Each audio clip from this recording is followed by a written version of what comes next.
Hey guys, so Dubai, it's been a good trip and this will be the final video in the Dubai series. I want to talk about things I would have liked to have known before I went to Dubai. So there's some do's and there's some don'ts in this video, and I'll give you some recommendations, some advice from my own personal experience. So the first thing, let's talk about the don'ts first of all. If you are booking a hotel, if you've seen some of my previous videos, you'll know that there's a lot of additional charges. Don't book the hotel without checking all the additional charges. You've got tourist tax on there, you've got VAT, municipality tax, and it's not just a small amount either. I think it was almost a third of what I paid for the hotel. So you need to think about that. Make sure that you check all the small print, or not the small print, just make sure that you check the final costs. I don't know why they have all these additional costs, but they really mount up. The next thing is another don't do, is walk around in the summer. Dubai is not a place to walk around in. Even when I was walking down to Jumeirah Beach, we're still in April here. It's coming into the summer now, but it was very hot and humid. Don't be walking around in Dubai. You don't need to. They have a good public transport system. They have a good taxi system. If you're not renting a car, then you'll be fine. There's absolutely no need to walk around in Dubai. Now, the next thing I want to talk about is don't use the street taxis if you're expecting traffic, because if you get stuck in traffic, your fare is actually metered in the street taxis. So you'll find that if you get stuck in traffic, your fare just keeps going up and up and up. Be sensible, make sure there's no traffic, even check Google Maps or one of the GPS direction apps like Waze, just to check the traffic. Traffic can be a problem in Dubai, especially rush hour. Don't get caught out with that problem. The next thing I want to talk about is when you're using your mobile phone, don't rely on Wi-Fi. When I say the Wi-Fi, I mean like hotel Wi-Fi or Wi-Fi if you're outside somewhere, because you might end up in a place that doesn't have Wi-Fi, and you don't want to be roaming either using your own country SIM card. Now, there's a website, I'm going to put the link in the description below, where you can purchase a Dubai tourist SIM card. They also have an eSIM card, well, eSIM, there's no physical card. And if you go for the SIM card, that's obviously, you have to put that inside your phone. If you don't have eSIM support or compatibility, they will meet you at the airport and they'll give you the SIM card. So click on the links in the description below. I'll put a link for the eSIM and I'll put a link for the physical SIM card. Because if you're going to be relying on Wi-Fi and you can't get a Wi-Fi connection, let's say you're down in Jumeirah Beach or somewhere, then it could be a problem. You'll end up using roaming, and the charges will go sky high. So that takes us on to the second part, the do's. Do take the metro, the Dubai Metro. I used it all the time I've been here. It's been an absolute godsend, and it's not expensive. If you watch some of my previous videos, I've got a lot of footage on the metro. I'm showing you the card that you can get, where to get it, and well, in one particular metro station. And the gold card is basically you pay twice as much for the gold card, but even then, it's not expensive. And the gold card gives you access to the gold card carriage. It's less busy. You're guaranteed a seat pretty much all the time. It's aircon. But the great thing about the Dubai Metro is it goes all the way along, past the Palm, past Jumeirah Beach, all the way to Deira.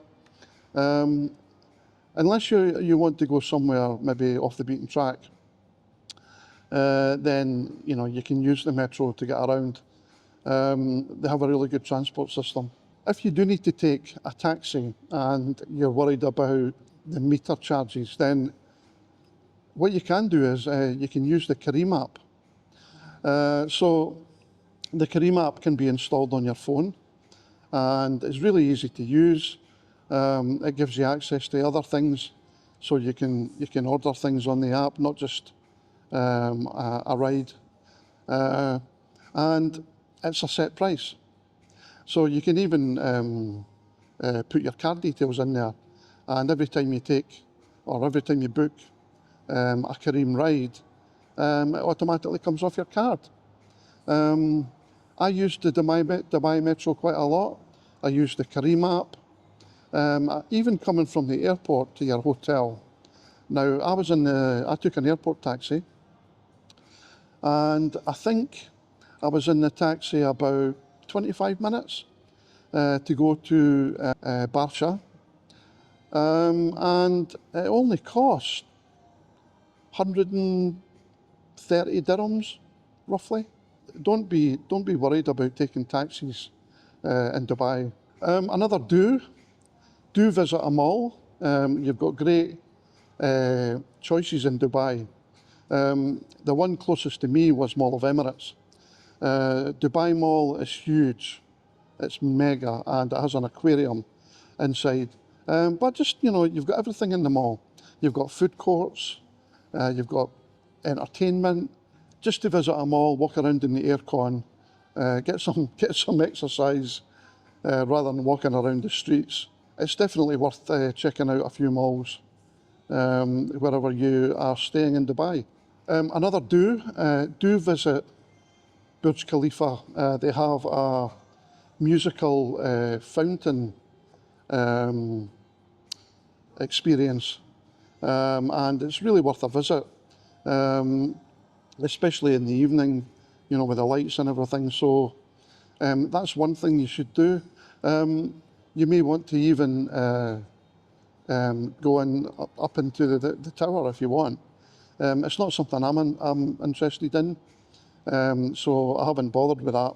I've been up in these towers before. Burj Khalifa is obviously the tallest skyscraper in the world, and it would be an experience, but I would rather do other things.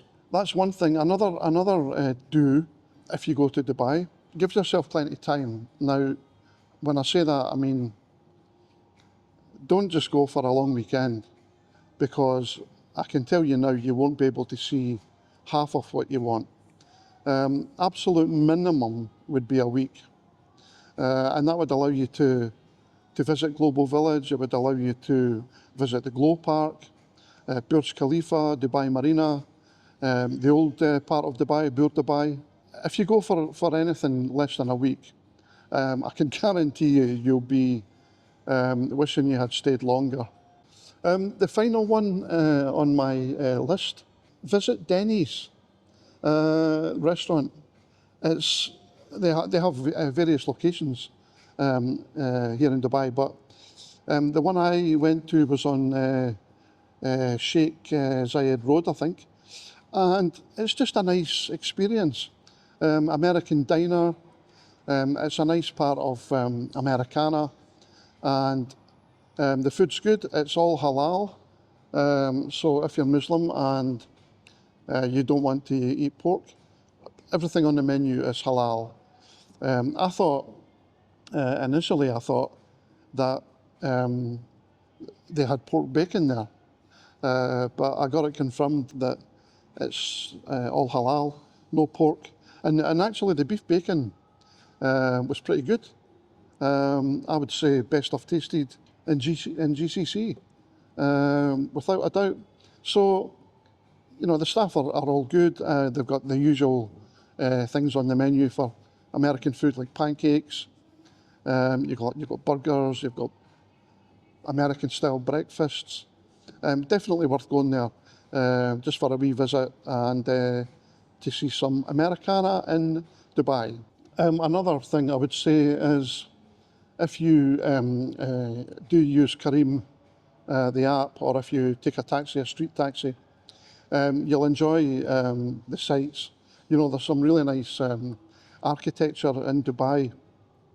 It's worth taking a taxi just for that. The Careem app, when you book a ride in the Careem app, it's a private car, but the cars are all like, I think they were all Lexus, if I remember correctly. There's no old bangers, so yeah, it's worth it just to, and take the metro. You'll be able to see things from the metro as well. It's a good experience, and in comfort. You've got air conditioning and everything, so just enjoy it, guys, and good luck.